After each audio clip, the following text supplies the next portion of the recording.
Hello बच्चों, let's see the question. The question says the magnitude of vector A minus magnitude of vector B is less और equal to magnitude of vector A minus B. Okay, चलिए उस question को solve करते हैं.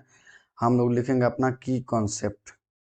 की concept की concept हमारा होगा triangle inequality. Magnitude of vector A plus magnitude of vector B is less और equal to magnitude of vector A plus magnitude of vector B. Okay, तो ऐसे मैं लिख रहा हूँ वेक्टर ए इक्वल टू मैं लिख रहा हूँ इसके बराबर vector A minus vector B plus vector B, ऐसे लिख सकता हूँ. बिल्कुल इसके बराबर है.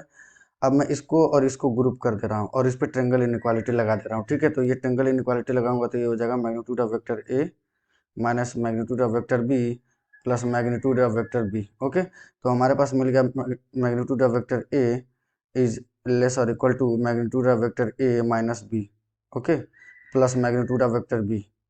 अब दोनों side magnitude of vector B घटा देता हूँ तो ये हो जाएगा magnitude of vector B magnitude of vector A minus magnitude of vector B is less और equal to magnitude of vector A minus magnitude of vector B plus magnitude of vector B minus magnitude of vector B.